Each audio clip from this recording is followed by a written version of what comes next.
I mean, it was like really, it was devastating. I mean, it was new. It was people frantically messaging me from all over saying, "Yeah, Euler's being actively attacked right now."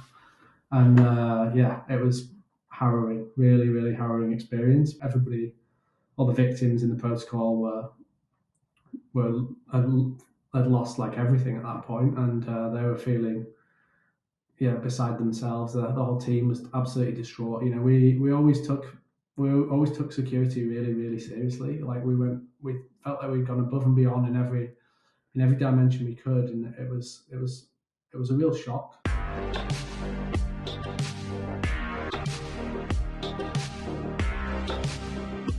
I hope you enjoyed this episode. But first, I'd like to thank the amazing sponsors of this podcast. Managing on-chain payroll, vesting plans, and airdrops with traditional solutions can quickly become time-consuming and lead to misaligned incentives.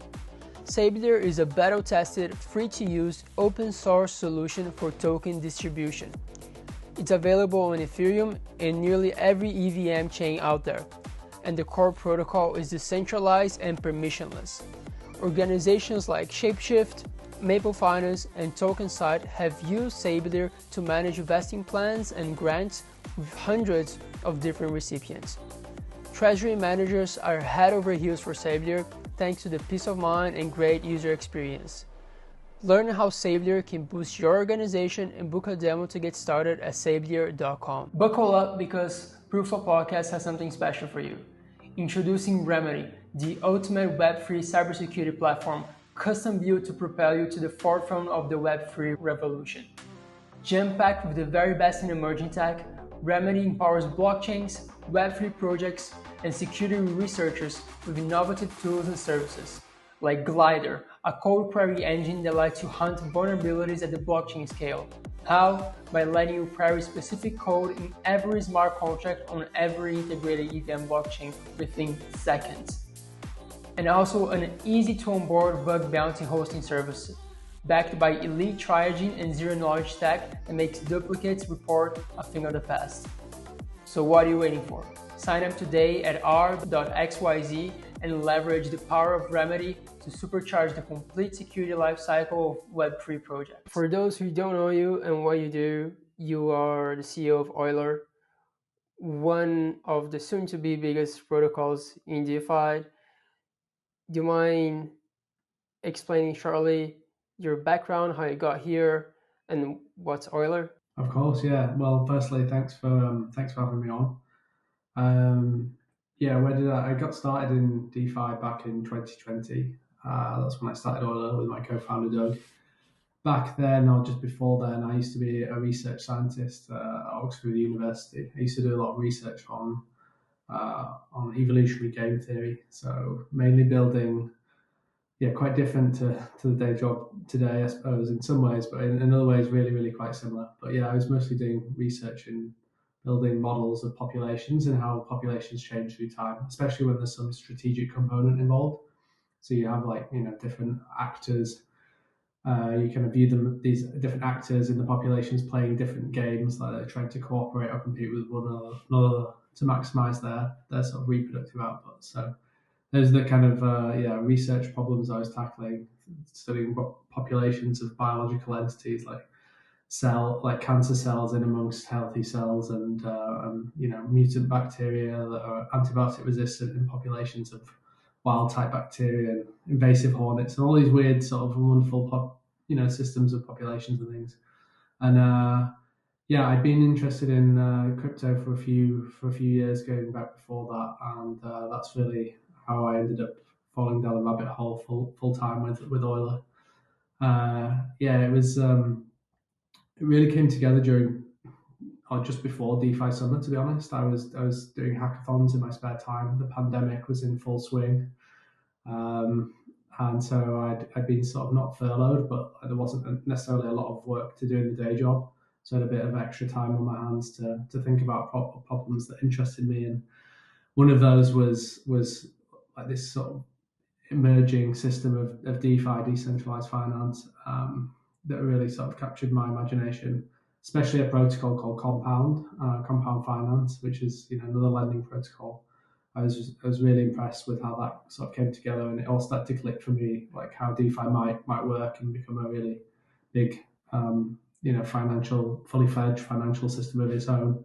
When I saw that, and so I started hacking around at that time with interest rate models and how to maybe set interest rates in a decentralized way. And suddenly I found myself winning a hackathon with Doug, and shortly after, that's how we started Euler full time. We had offers from investors to take the project full time and start to build a software development company to bring it all together.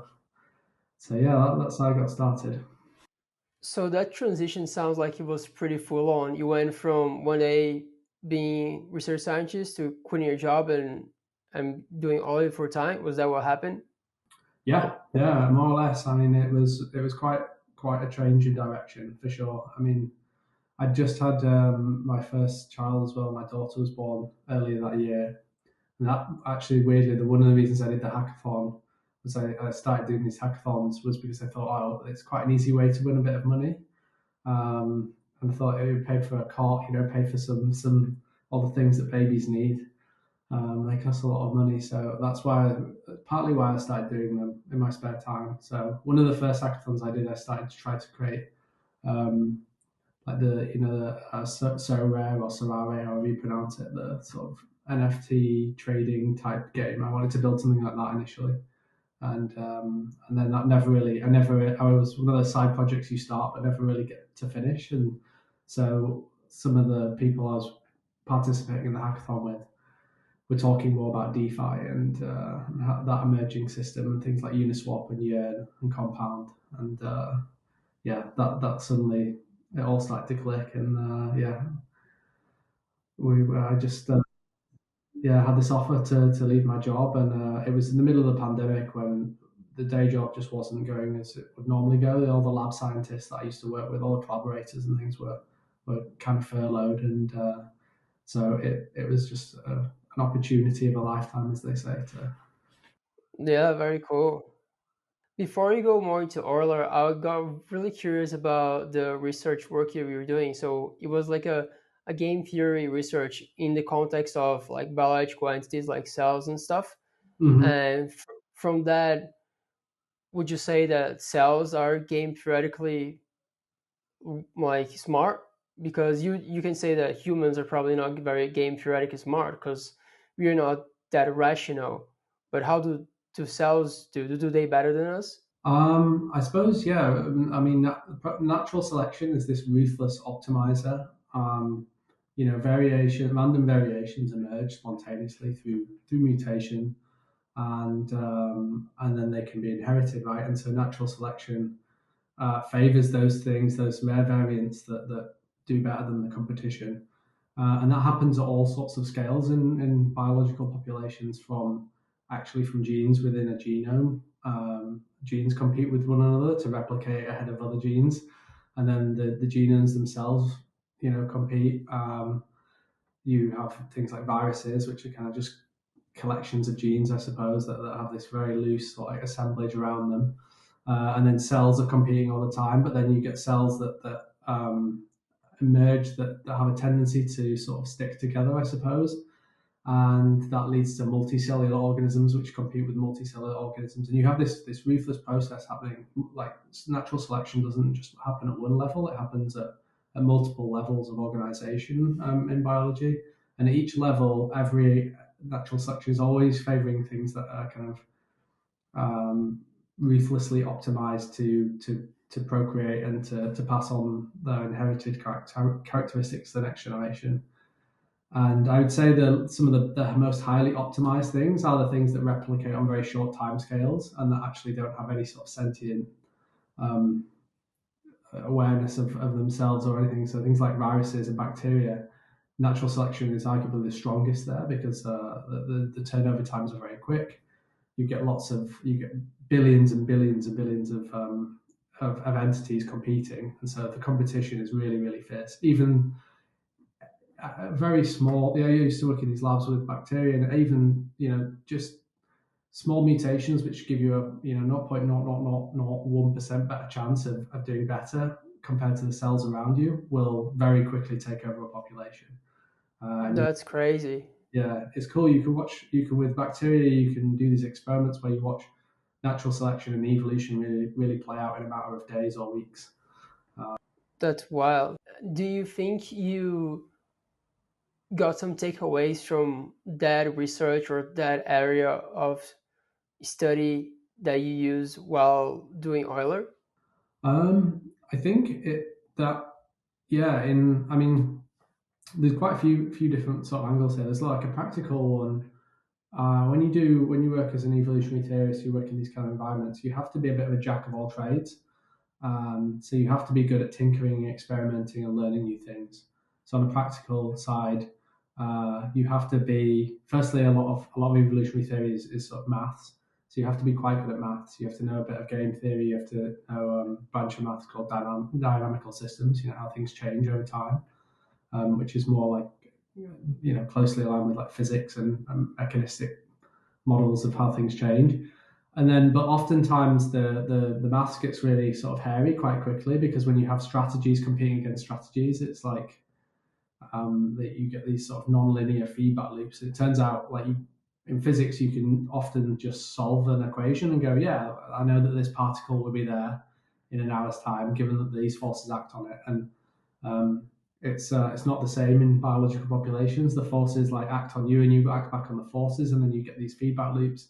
It gets really hard to predict. So you end up oftentimes like simulating things. So you have to learn a lot of computer science and build models of populations and like how things change in silico, I suppose, in these computer simulation. So you get that side, and then of course you need the biological knowledge as well, like how things work at a lower level. Like you need to know a little bit of chemistry at times. It's it really you end up being this jack of all trades, and that ends up being really useful, I think, in the industry that I work in now, and just being a co-founder and a founder generally, it's useful to be able to talk to people at lots of different levels and know a little bit about lots of things. I think is really useful. Yeah. How did the idea for Euler specific came about? Because it seems like it was a pretty full-on jump from you.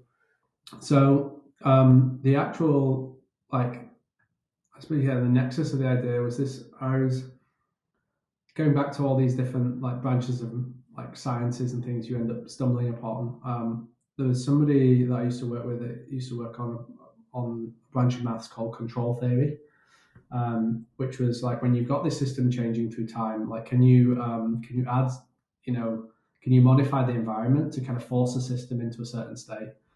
Um, and the simplest example of this, I guess, is that, like in your home, you have a thermostat, and you want to like steady control the temperature in the house, and so that's like the thing you're trying to control, and the mechanisms you have to control it to kind of increase or decrease the power output to the your radiators or your heating system or whatever. And so you have this constant process of measuring something and then trying to impact like how that system changes to try and control a variable. And I thought when I was researching compound, they have this mechanism for setting interest rates, and I thought um, something that I didn't really like about it so much was that there seemed to be quite a lot of tinkering with the interest rate models. Like for a given asset, what should the interest rate model be for that asset?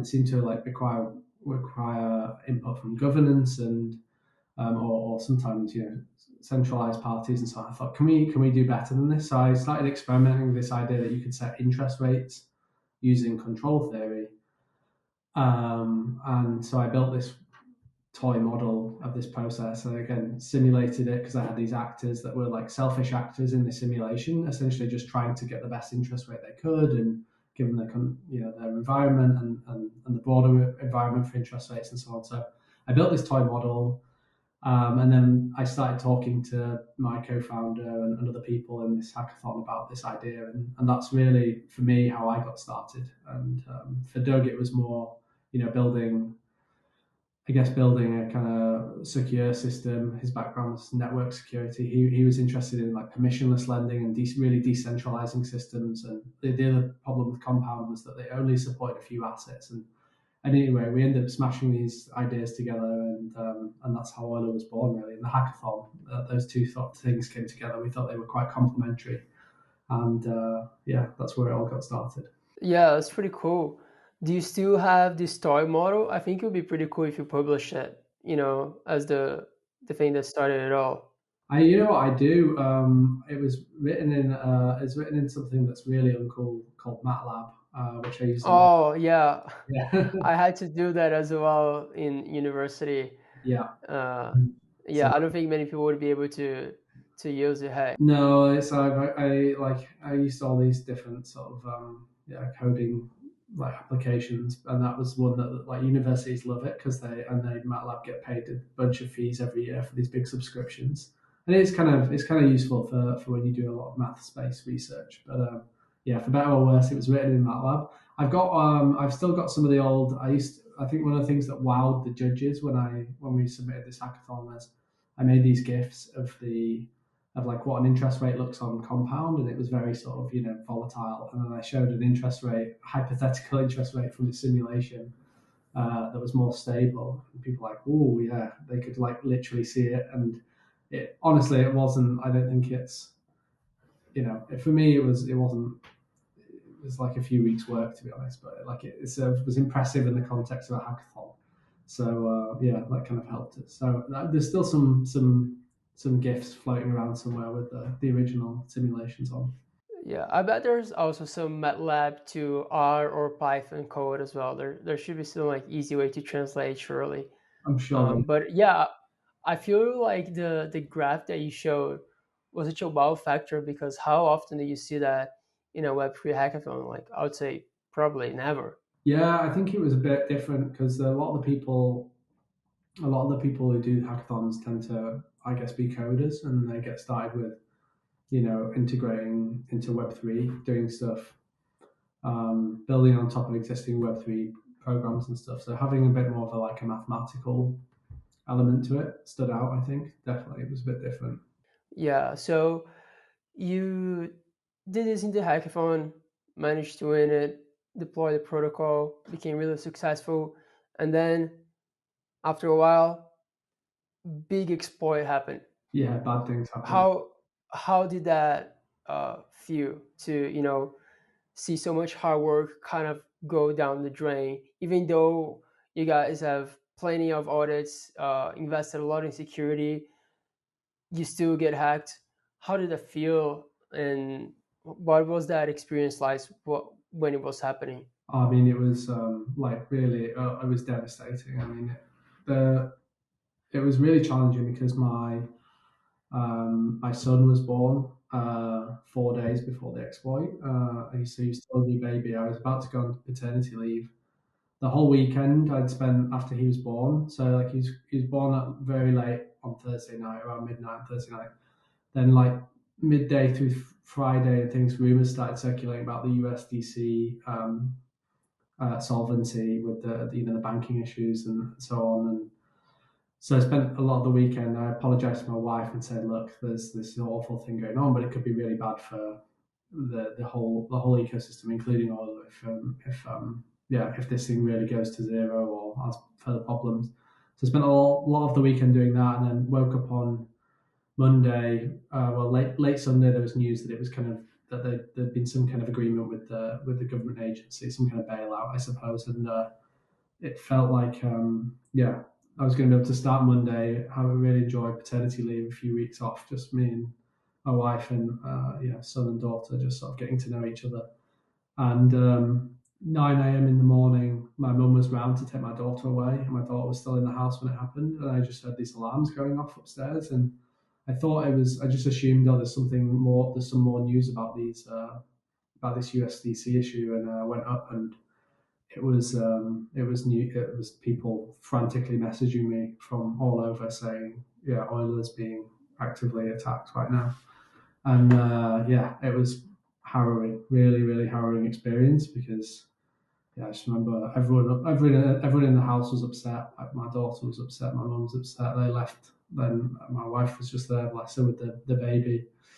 Her sister had to come round and help. It was just like the first moments were like for us personally as a family were horrific, and obviously everybody all the victims in the protocol were had lost like everything at that point, and they were feeling beside themselves. The whole team was absolutely distraught. You know, we always took security really really seriously. Like we felt like we'd gone above and beyond in every dimension we could, and it was a real shock.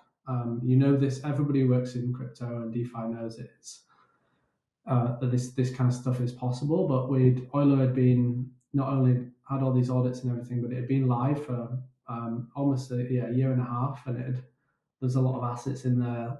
So felt like we'd got over that period in which things tend to go wrong. Felt, and a lot of people thought that too. That this was a secure protocol.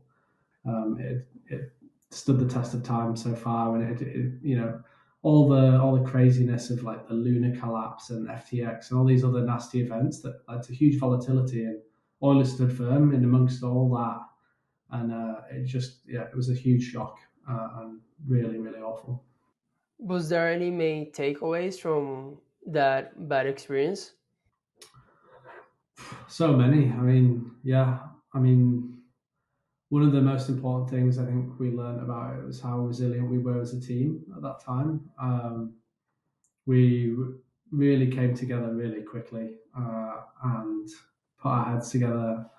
And I think, someone on our team said, when I held a team meeting, and said that this looks really bad. Obviously, you guys be aware that this probably could be the end of Euler and your careers with us. So and somebody immediately said, no, no, no, like we're not, I'm not dropping this until we've caught the person, and that was the kind of spirit from right from the off, and that was huge in helping us get through that moment and ultimately recovering 100% of the funds, and giving everyone their assets back, and then having a chance to kind of start again. It was so learning that as a team, going through those tough moments, and there was no sort of like fallout or like any finger pointing or anything. We all just like really stood behind one another and worked as hard. Yeah, that's really cool. That's the way it played out. But once a protocol gets hacked, it's the damage is done in a way. Kind of like the public perception, it's already damaged. So how do you fix that? How do you bounce back from that kind of stuff when it happens? Do you just say sorry or bad? Because that doesn't look like it would cut it, even though the funds were recovered. Yeah, There's still like a bad taste in everyone's mouth. I think so. Although I think it's a very forgiving industry, and I think everyone here realizes how tough it is, and can see like when people are really trying and putting their all in. Like no one is using DeFi today that doesn't realize that security is really challenging. It's a particularly challenging environment, and so the support we had was huge from the community generally, even affected users. A lot of the affected users were like other big protocols, like Angle and Balancer and Idle, people like that, and everyone was really really supportive. Just to wanted you know wanted the best for us. The people that had invested in us were really supportive. The community at large, even people who lost money, sent messages of support. So I think overall that's really important to recognise. Yeah, it's just a very forgiving community at large, and the challenges that are faced are kind of widely known. But then beyond that, you just have to be kind of humble and show humility, accept that something went wrong, and then come back and be transparent and open about it, and not try to hide from it. Like one of the things someone said earlier on to us, well, why don't you just like rebrand and launch a new project? And I never wanted to do that. I thought like I didn't think we had anything to be ashamed of. Like just every major lending protocol has had a critical vulnerability or multiple critical vulnerabilities in some cases discovered inside its code whilst in production. It's really hard to build one, and it's a very nascent industry where we're still as a community, as like a developer community, learning about patterns that work well and like standards that things that you need to do. It's evolving all the time, and so yeah, I just think yeah, ultimately it was about not hiding. We didn't have anything to hide. I think we came back and said, no, we're going to rebuild Euler V2 from scratch, um, and yeah, and we'll go wherever we felt like we went the extra mile the first time around, but we're going to go the extra mile and learn as much as we can the second time around. But we have to be resilient, determined to get back out there. Yeah, it sounds like you guys built a very good community, especially when we're talking about crypto communities, because I've seen a lot of communities out there that would get uh, super mad about something way less serious. So it sounds like you guys did a good job with the community. Do you have any sort of tips or wisdom on community building, like how you guys approach this part of the project? Honestly, I've like never really felt like we were like good at community building in a sort of traditional sense. Like we've mainly just we're a team of mostly developers or researchers, and none of us are particularly like fond of social media or like doing the traditional kind of I don't know what people call like community building or marketing. Like we're all really open and friendly people. Like if you come into our Discord, we'll always answer questions and always open to doing podcasts like this and chatting to people really openly and transparently. But I don't think we're good at sort of maybe like hyping up a community or doing like all that kind of side. But I think part of the reason maybe why the community was supportive is we've always just tried to be kind of who we are and not try to pretend to be anything else. And we've been fairly honest about challenges. We always talk about trade-offs and like both sides of things. If there's don't say something's like secure or the best ever. Like you can try as hard as you can to make something secure, but no one can ever give you that guarantee. So just be honest and open. Yeah, yeah, for sure. And would you say that because no one in the team was kind of like that marketing person, that was one of the challenges that you guys had when you're starting the protocol, or it just happened organically? Mm, I think it's something that I found difficult as a founder is I found the research side and the technology side like fairly like easy, or it comes naturally, I suppose, to like working as part of a team. It's like in academia, I was worked in collaborative teams, and so we have that nature inside Euler. Like anybody can challenge or be challenged. It's a very flat organization, very not hierarchical as such. So that side's kind of comes easy, but the side that's really hard, I think, for first time founder is the distribution side and getting your message out there um, and learning how to communicate. One of the hard things I find is talking in too much of an academic way about things, which I'm used to doing a lot. I spent so long in that sort of field, and oftentimes you really need to do something on a simpler level that resonates with just ordinary people who don't care about control theory and other like weird nerdy math stuff. So yeah, that side's definitely been a bit more challenging for us generally. And how did you manage to overcome that? How did you figure out distribution in your case? Well, it's been a process, and I don't think we're not like in our final form yet. Still think we've got stuff to learn. Getting advice, being open to advice, and listening to people, constantly asking for feedback.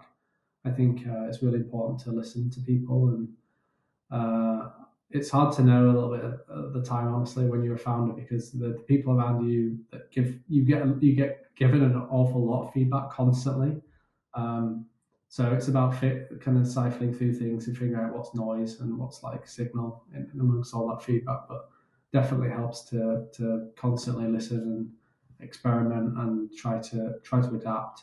So we try to do that, and then you have to recognize what your own weaknesses are and bring on board people that are different from yourself, that have different backgrounds, and so yeah, we've hired some fabulous people that have been, really helpful with that. I mean, one person that's just come back for to join the team who left a little while back is Alicia Katz. She's a sort of head of marketing person, and very, very different background from me, but we get along really well. And she just brings a whole different energy and different sort of vision for the project that yeah, developers don't tend to have. So Yeah, that makes sense. Was there a turning point when you guys realized that you kind of started to figure out a way to tackle this issue? no, I don't. I mean, it's yeah, it's just been.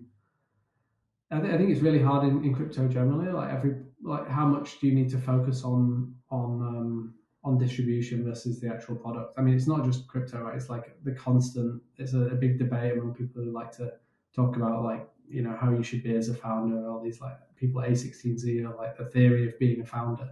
Is it product versus distribution? What percentage should you allocate of your time to those two different sort of sides of things?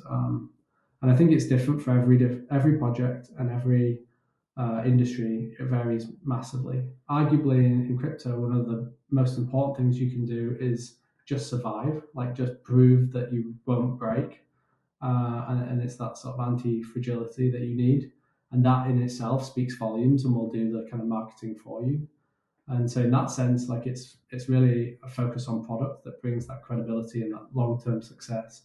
Whereas yeah, you can also go the other route and just go for the meme coin hype sort of thing and get instant sort of hype and success that way. But then how long is it going to have longevity and stick around? In some cases, if you're lucky, you can kind of build the product after and it falls into place. But oftentimes it doesn't in crypto. It will just die quite quickly. So I think we definitely focus more on the product still. We recognize that getting the message out is important, but it's if you have a really really good product, I'm a firm believer that it will stand the test of time. And if you don't sort of rush for getting $1 billion TVL overnight and focus on long term goals, yeah, you'll have more success that way. Yeah, and I feel like the big cantina contest that's going on right now is probably a great way to do both, right? Because that surely helps in distribution to some extent, and that goes hand in hand with building something that's going to stand the test of time. Yeah. And because it is such a big contest, how do you prepare for that? Because there's going to be way more people participating, and the stakes are a lot higher. There's going to be a lot more volume. So, what does the lead up to that look like? Well, we've been preparing for it for, I mean, over a year. I mean, really, Euler V2, the design for that started even before the exploit. Things like Euler V2 is not really a product of what happened with the exploit. The reason that we're building Euler V2 the way we are now in this sort of more modular fashion is because of other issues I had with the general or the other learnings that we had from like V1, the way it worked and things that it was good at, things that it was bad at, and so on. So we wanted to build a more modular product for other reasons, and those reasons partly were enhanced security as well. And so yeah, going back to the very basics, just building in a modular fashion. Um, Helps prepare you for a contest like this because you build these components that they can be readily tested in place. They do a few things and they do them really well and nothing else. And then the idea is you compose them together later. And obviously that composability brings its own risks, but I think yeah, having the modular stack has definitely helped prepare us. So you'll see, with the contest, we've got these different components. Part of Euler V2, we've got this thing called the Euler Vault Kit. So that's one big module or component. We've got the Euler pricing oracles and the pricing mechanisms. That's another big thing. And then we have these vaults where people deposit assets, and those vaults can be connected to one another into networks into their own lending protocols. And so you need a connector protocol for that. And so we have this other connection system called the Ethereum Vault Connector. So yeah, we've been building those three things in house for a long time. Robust testing. we hired a head of cybersecurity to help manage the teams and make sure that all the processes were um, being carried out internally first and foremost. We invited people from top security researchers from Spearbit and other places, other lending protocols, to come and audit our processes in house long before we even got to audit. That was a crucial thing. Then, of course, audits themselves. Having formal verification, we brought Satora in house to help work on the formal verification stuff. They've been a great help. We've got an invariant testing suite for fuzz testing and so on. So that's helped a lot. And then just documentation and constant feedback. We have multiple teams inside Euler, so we actually have two different smart contract teams.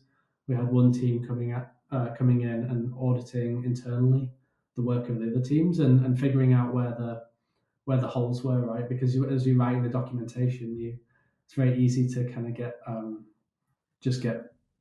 too much in the weeds of things and miss bits that are not obvious to other people. So it's been useful having that other team come in and say, no, this wasn't clear to me when trying to run things or trying to read the white paper and so on. It's been an awful long process. And the other thing I think is just to take your time and not worry about what the market's doing or what other competitors are doing. You're like running your own race, and you're only going to win it if you do it at a sustainable pace that enables you to catch bugs and not worry about just chucking in a load of features. You really deeply research every single component that goes into the system, and having the time and space to do that's been important. So sounds like you guys been preparing for a long time for this. Yeah. And you mentioned that you don't really look at the competition, you just try to do the best you can. But I guess in a sense you kind of have to look at the competition to make sure you're being competitive to whatever it's out there. And right now I would say Euler V2's biggest competitor would be Morpho. Mm-hmm. And they're very similar in a lot of ways. They're both modular lending protocols, but they are kind of different in a lot of ways as well. And I'd like to talk a little bit about their differences, how they're similar, how they're different. Yeah. In my head, I think a silly way to make an analogy to this is kind of like Apple versus Windows a little bit. Mm-hmm. So what would you say are the biggest similarities and the biggest differences between Euler and Morpho? So let's start with the similarities. I think we both converged, like both teams converged on a similar idea, I think, a while back. Part of the reason for building Euler V2. The thing that we recognized, I think both recognized, was that some of the dominant players in the market, like Aave, have this very what I would call like a monolithic design, where all the assets sit inside this one big large protocol, and that large protocol is governed by a DAO, and that presents a number of challenges. It means that ultimately you have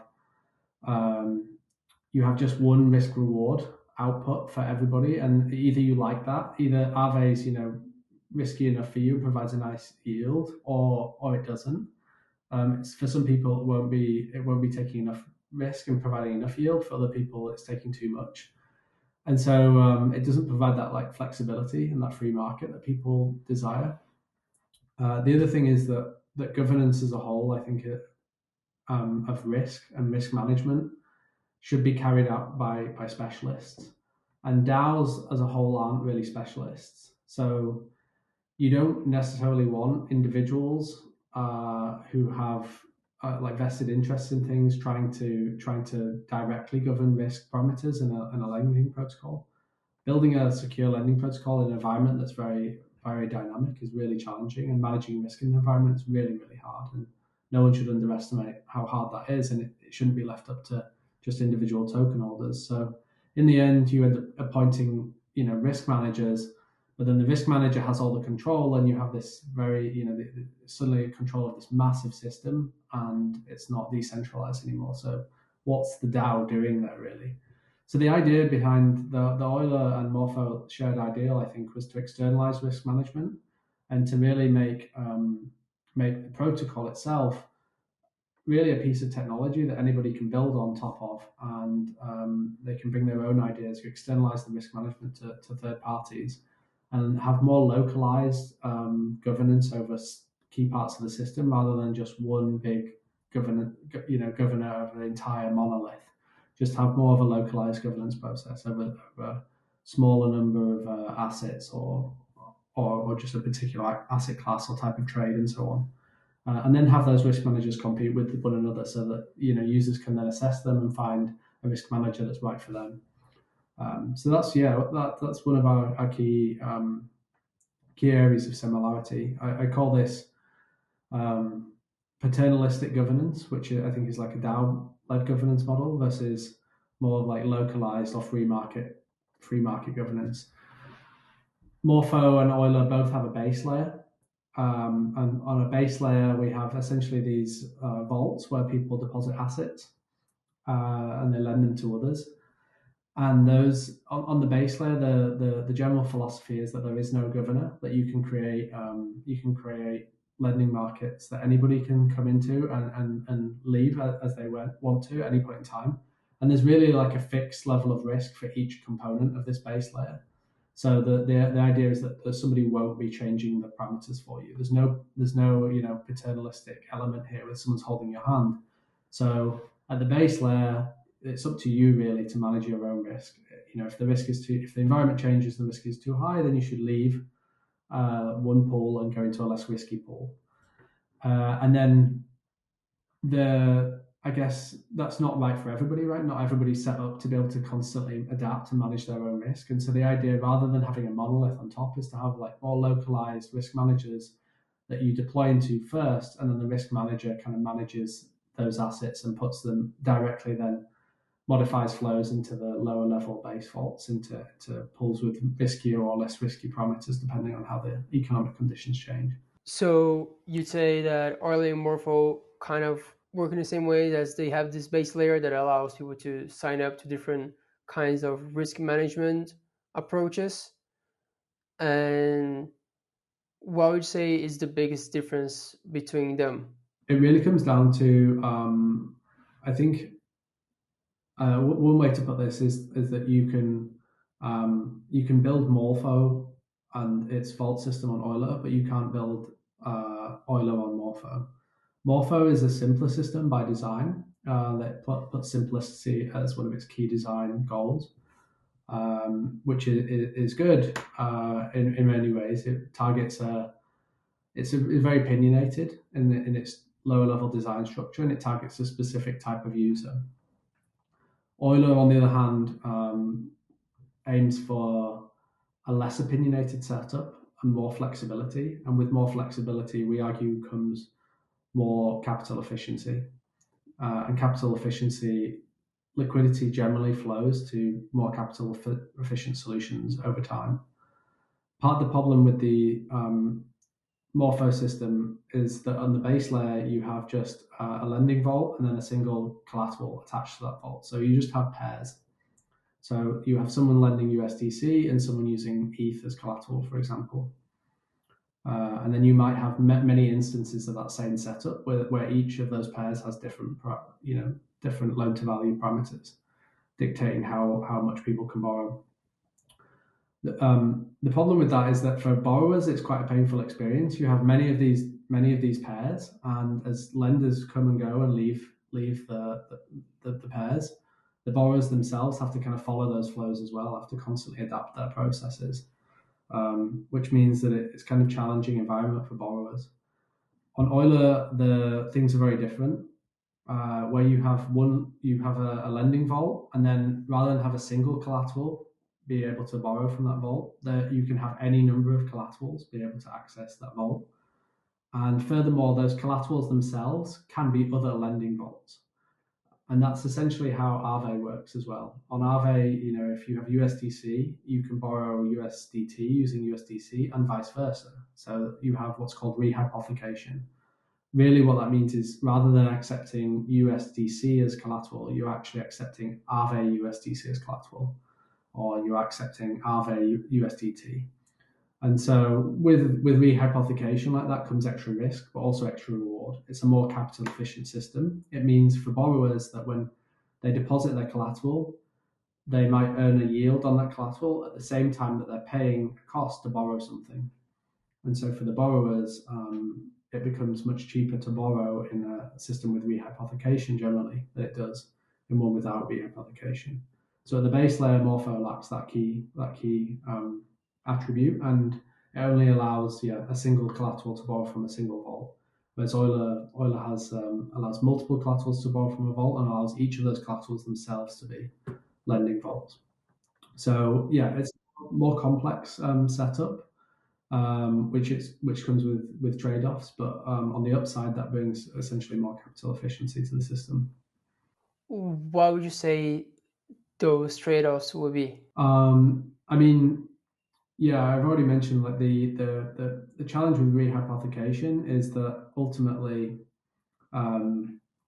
if you just hold some collateral in escrow, if you ever need to liquidate that position, you know that the collateral is always going to be there because it's not being lent out. It's always ready to access. The challenge with rehypothecation ultimately is there's increased risk because in the event that you want to liquidate a position, there's no guarantee that the underlying asset is there. It could be being temporarily borrowed by somebody, or it could be just generally inaccessible, which means that as a whole, lenders need to be more careful potentially if they're lending to people that are using rehypothecated collateral than just escrowed, kind of held in place collateral. Now, ultimately for the lenders, the flip side there is that if they have more borrowers, because borrowers can rehypothecate, then they'll earn more yield too, right? So for the lenders, they essentially open up they have more customers, as it were, if they accept more diverse collateral types and have rehypothecation, but they expose themselves to more risk. But if you restrict things, then less risk, less reward. There's never a free lunch in finance, right? And so it's always a lie to say something's like risk-free reward. I think it never really plays out like that. But I think in general, you can still manage the risks of rehypothecation. And a lot of people like that model. Like it's been very, very successful for Aave, for instance, which has this model of rehypothecation inbuilt to it. And it generally just makes things less fragmented and makes life easier for borrowers and lenders alike, because they don't need to be constantly rebalancing. So it's not just capital efficiency, but it's also just like practical efficiency of the system. I think it's higher. And the key thing on Euler is that it's optional. If you say no, I don't want rehypothecated collateral. I only want this. I only want to lend my USDC to one collateral type. Then you can still build that. It's a very flexible, modular kit. You can still build the simple version if you like. But if you want to innovate and have more efficiency, you can build that in as well. It's really up to the free market to determine in the long run what succeeds, what wins. And you said that with this flexibility, someone could literally build Morpho on Euler, and people can argue that could make Morpho absolute or just very easily forkable. So how easy would that be? I mean, it'd be very, very easy to build Morpho on Euler for sure. I think that's just one model that could work well. I mean, they would probably argue there are other differences. I mean, one of the benefits that they argue for their system is ultimately that by neglecting all these other features, they have simpler smart contracts, which creates, in principle, a smaller attack surface. And I think that's a fair argument. But beyond that, I think you could quite easily recreate Morpho on Euler, and you could also recreate all the way up. You can recreate something like Aave V3 very easily on Euler as well. And ultimately, that choice gets put in the hands of the vault creators, and those vault creators are rewarded for the choices they make as well. Euler shares, by default, it shares its fees with the people who create vaults, and so you're free to go and build something like Morpho or like Aave or somewhere in between, or something that's like some kind of weird, two-headed monster, if you like. And if it's successful and the market rewards you with liquidity, then you'll ultimately be rewarded with fees. And so that's another way that Euler differs with respect to helping foster growth and drive network effects. The thing about the thing about Euler is it's very extensible as well. When you have when somebody builds a successful USDC vault on Euler, anybody else can come along and build another vault that accepts that USDC vault as collateral. So if you're first to market and you deploy the first very successful USDC vault, it's very likely that people building on top of you in the future are going to want to accept your vault as collateral because it has it's ready-made liquidity for their new vault. And so with Euler, it will help solve this kind of cold start problem that lending protocols have a lot. Obviously, Euler itself needs to get going first, but once innovation comes and once the network starts to grow, you have these very, very powerful network effects where existing liquidity gets accepted more and more as collateral for other vaults, which gives it more utility, which leads to more deposits, which leads to more utility, and so on. You get very strong positive feedback loops and network growth effects. Do you already have people building on Euler, like projects that are ready to be deployed or are on the last steps, and as soon as you guys launch, there's going to be some projects on top of it already? I expect so, yeah. I mean, it's hard to know what other people's timelines are, but there's lots of people that have been reaching out asking how they can build custom solutions. The Euler vaults are not just flexible in the ways I've already talked about, but they'll have all these other features, and we get asked a lot of questions about like, can we add like compliance checks? Can we add like a security oracle? Can we do stuff with hooks? Can we have like withdrawal delays? We have all these people asking really like questions about like innovating in the lending space, and so I can't say for sure where they all are in their development like timeline, but there's for sure we're going to see over the months that follow. I think quite a lot of new and interesting ideas like play out in the Euler ecosystem. From what we just kind of discussed, my takeaway is that Euler's biggest problem is probably its complexity, which is kind of like what you the trade-off from flexibility. Would you agree with that? That it's probably way more complex to build something or integrate something Euler than you to be with Morpho. But on the other hand, you get to do whatever you want basically on Euler, which it wouldn't be the case on Morpho or other protocols. I think the complexity is somewhat of a challenge, although it's like complexity. You can't run away from complexity. It always emerges one way or another, right? It emerges when people start to like compose Aave with Uniswap, and then like people you've got like stable coins on Aave being like swapped in like leverage positions. So the complexity emerges because ultimately there's a desire for complexity, there's a desire for functionality, and you can't run away from that. And so the key thing, going back to your question about Windows versus Apple and so on, is how do you build it in? How do you enable it? Our philosophy is always that firstly you start with modularity so that you have composability at every level of the stack, and then you can test things, make sure they work in a robust manner in and of themselves. But then it's useful to have this complexity built by the same set of developers with the same like big broader vision of how things work. Because if you just focus on narrow like use cases, you often miss that there's like easy wins and there's ways to compose things that if you just added, if you just built things ever so slightly differently, that you would actually make things more composable.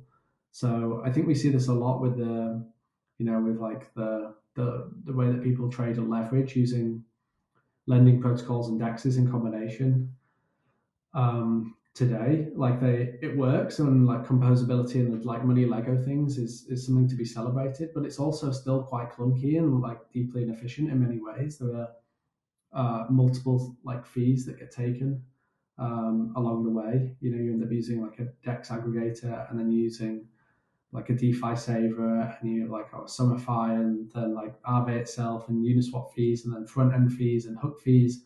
Like there's a lot going on still, and there's a lot of complexity there, and um, yeah, I'd say like it's slightly chaotic almost. Like it's not being built in a cohesive way with the end user in mind who's using all those things in combination. And that's one of the advantages I think we have from building Euler V1 to now is we got to see that full user journey and see all the things that people were doing and the things they really liked. And so that we can now build back a modular stack that enables all those things to be performed in a really like cohesive way and in an efficient manner. And so that's how we've dealt with the complexity. We sort of acknowledge it and try to accommodate what people want. Yeah, it makes sense. Did you guys already have the hook implementation idea way back then, or was that something that you got inspired by the Uniswap? How did that concept emerge for you guys? Yeah, I don't think like I think I think the hook thing is kind of like good marketing from Uniswap because like hooks and callbacks are like a very common pattern in programming, especially like asynchronous, like dealing with like asynchronous stuff on the web.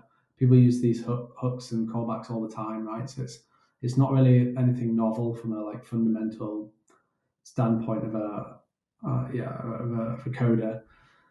Um, did we were we inspired by Uniswap? I actually don't know to be honest. I think one thing that, that wasn't really Uniswap inspired was always this acknowledgement that there was going to be growth in like what I would call on-chain finance rather than decentralized finance. And on-chain finance wants things that decentralized finance doesn't want. Like on-chain finance, people want to institute like checks and balances that like wouldn't necessarily be acceptable to like people who want fully permissionless, like ready to go sort of systems, like withdrawal delays, for instance, on deposits. Like that breaks composability of DeFi protocols, and but it's a very common pattern in TradFi, right? Like you go to your bank, you ask to get $100, you're probably fine, but if you ask for $100,000, they're gonna delay that, right? They're gonna ask for some more information and so on. So having like having extra use cases and having like extra sort of checks and balances and things makes sense. Like in some cases, people want to work with these zero knowledge proof providers of KYC and so on. So they want to go off and be able to check in a secure but like private manner that somebody meets some criteria for a particular jurisdiction, for instance. It was always clear to us that was coming. And hooks enable you to build that. So if you want to build Euler vaults with certain like constraints, you can add these things in a very like modular and flexible way. And there are for sure people who are building that kind of thing already using the Euler Vault kit.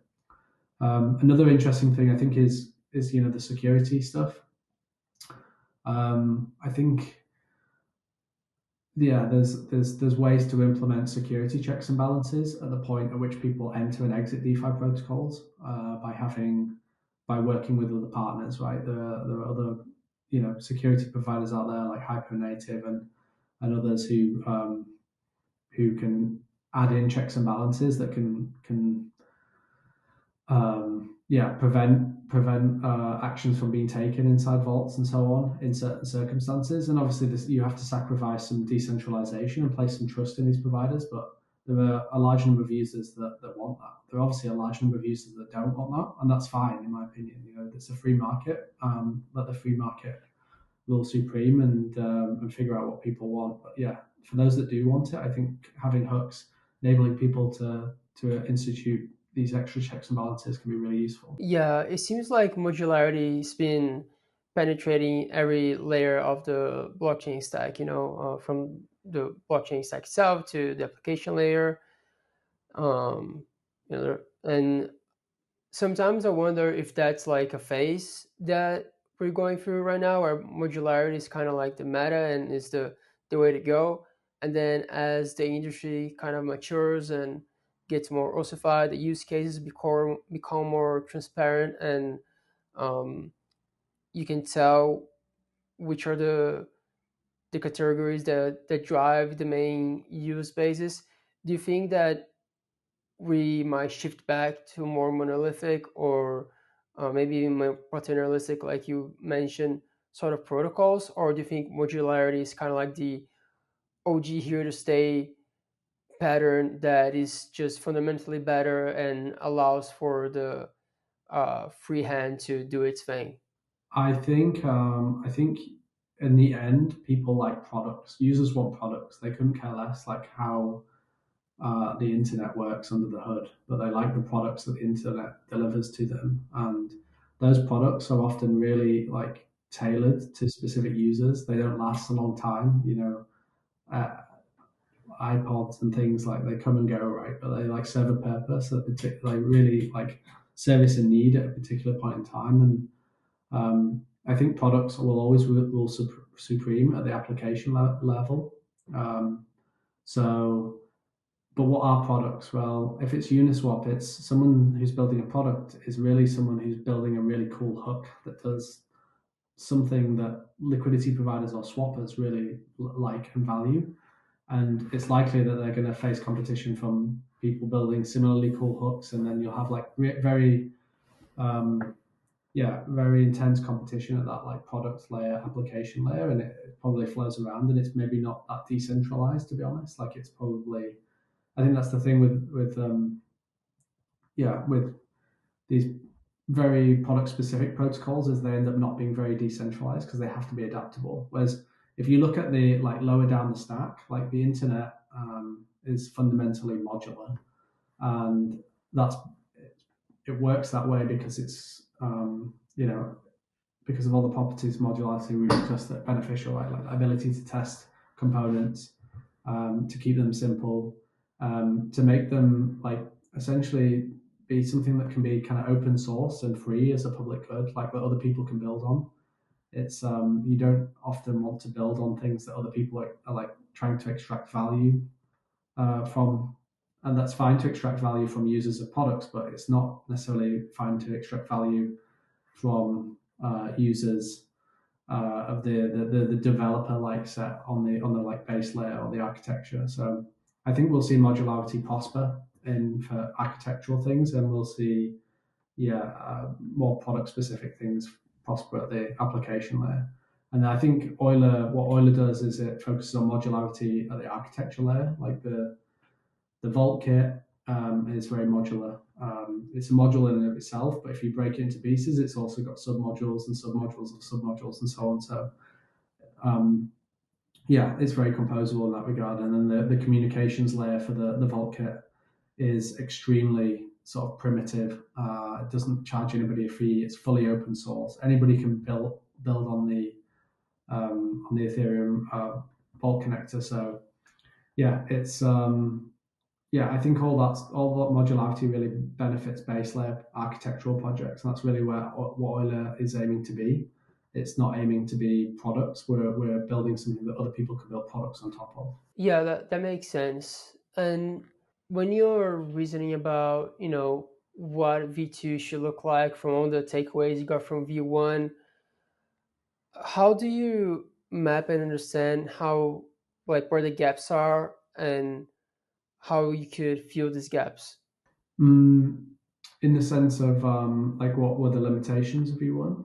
More in the sense of like actually looking at the space and reasoning about it, and like Yeah.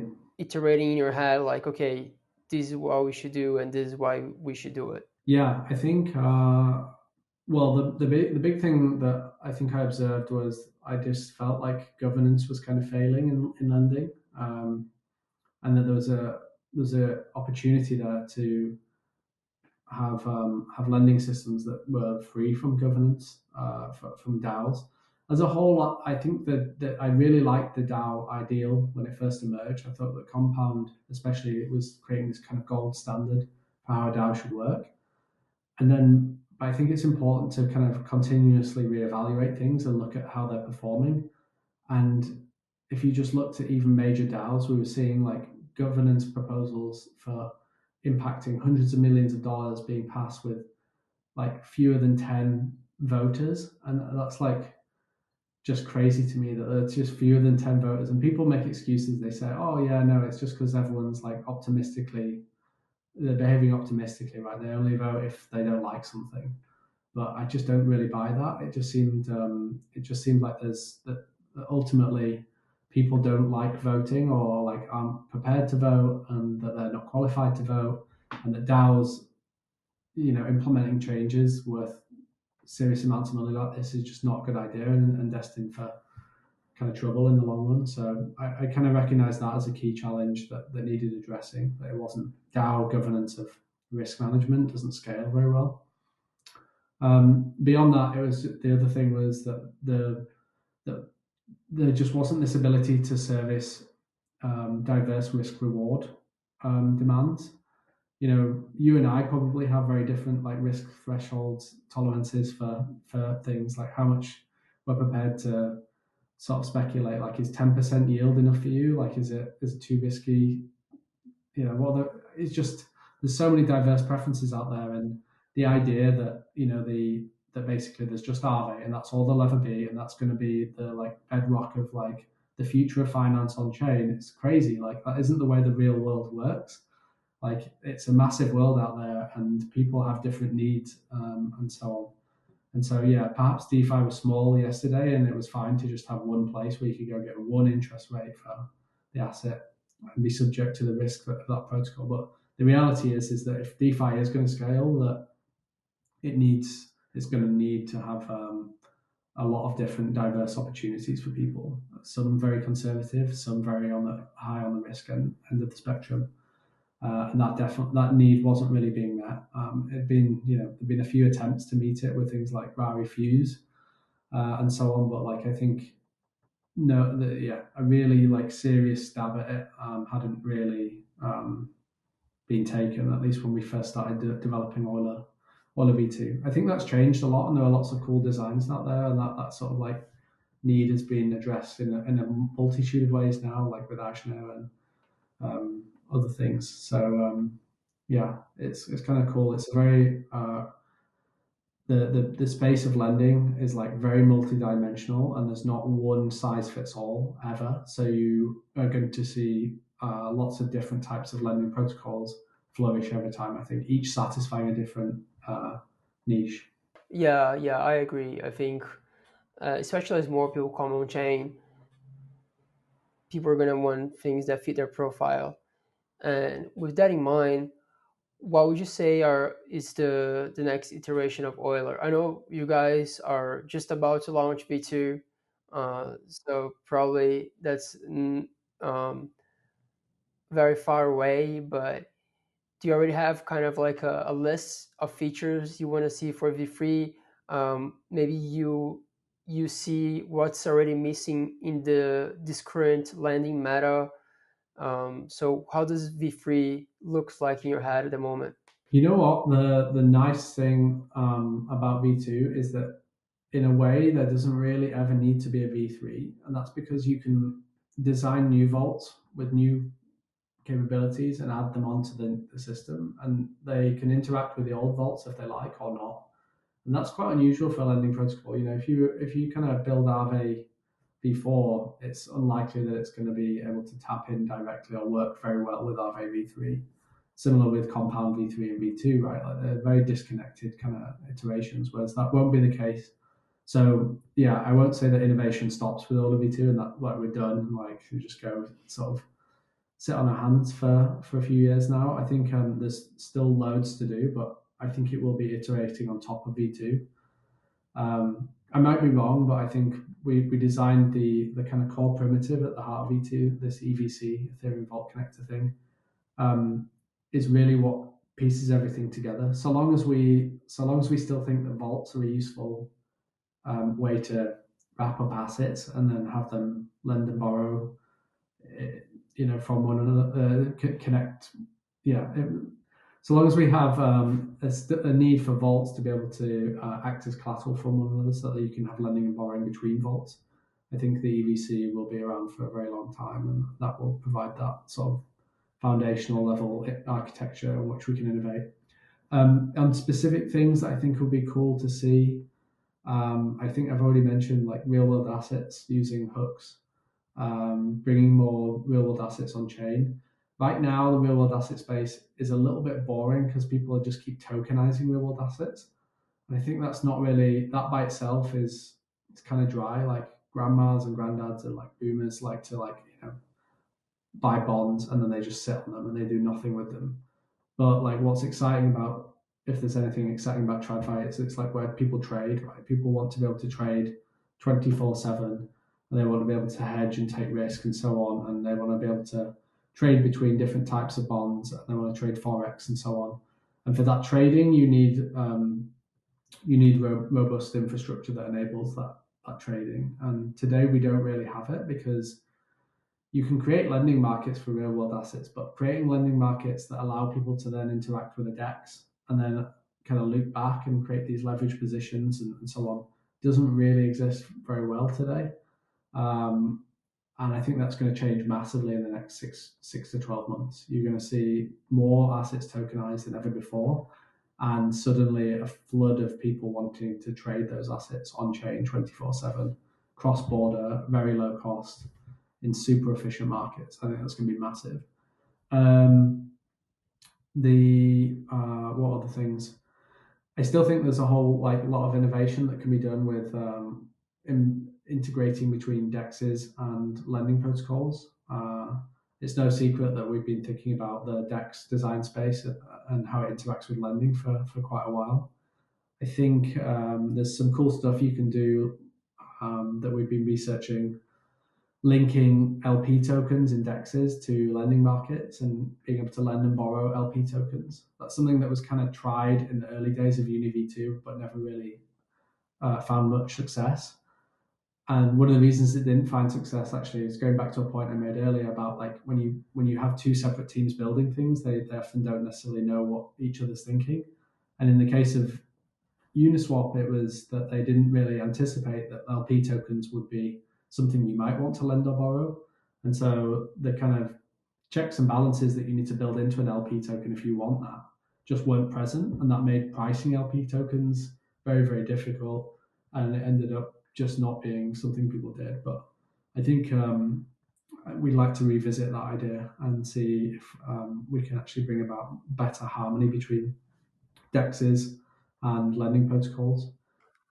What would you say is the most popular interaction between lending and DEXs, like in terms of like users? Right now, there's the market is really geared towards building leverage positions. I think like it's the main reason Maker exists is because people like to go long ETH, and what people do is they essentially borrow a dollar, which in the case of Maker is a synthetic dollar, and then they will swap it on a lending protocol for more ETH, and then reddeposit the ETH as collateral, and then borrow more dollars, swap it for more ETH, and they keep doing this process as many times as they can, and they kind of loop the system, and that gives them leverage. It gives you leverage on spot markets as well. Like a lot of people on centralized exchanges, a lot of leverage is typically built using like artificial forms of leverage. So you end up using like perpetual futures or other systems that just don't really interact with the underlying spot markets. So then you're not really margin trading. You're just trading kind of made up assets. And I think what people like about doing trading on chain is that you're actually interacting with the underlying like spot exchanges. When you actually go leverage long, you're actually depleting ETH from the spot markets and in some sense driving the price up. So you're actually supporting your own trade. When you do that on perpetual futures, you can often be doing the exact opposite. You can actually be providing the fuel for kind of the opposite to happen and price to go down. So it's just much nicer for people to trade leverage positions on chain using over collateralized lending protocols than it is elsewhere. And I think that's one of the big use cases. But as I said before, it's still an imperfect trading environment because it's still often more expensive to trade in that way on chain today than it is to trade on perpetuals futures exchanges, and so they're still preferred largely. But I think that may change in the future with key innovations in the way that dexes and lending protocols integrate with one another. I think you can bring things much closer uh, in line with the margin trading on chain and like perpetual futures off chain. Do you think a hook could double as a Uniswap hook and an Euler V2 hook, and that could sort of facilitate this and make it a lot cheaper, maybe even akin to perpetuals? Possibly. I mean, I think one of the key things you need to do is solve the fee problem. Like the issue with building leverage on chain is comes back again to the idea that the two things were kind of built in isolation and they're not designed to support the overall trade that you want is a leverage trade, right? But like what the lending protocol and the DEX are designed to do is support the components of that trade. And wouldn't it be nice if rather than paying a fee on every single step of the journey, you could just pay like one discounted fee at the end? You know, like if you buy something at the supermarket, you get 10 things. It's often cheaper than if you just buy one thing. But if you're doing that trade where you like lever up and you like loop around 10 times, shouldn't it be cheaper than if you just loop once? Um, you know, there's maybe like arguments like that that could be made, and yeah, maybe things like hooks and other like changes to the way the systems work could enable you to build more efficient systems for leverage trading. Awesome. Michael, thank you so much for coming by. I feel like this hour flew by and there's so much more we can talk about. But I don't want to hold you much longer, but I had a blast. I'm really keen to see the result of the other contest and really keen to see what people build on top of it. Maybe I'll ask you one last question. Yeah. What is the thing you're most excited to see being built on Euler? Good question. I'm really excited to see.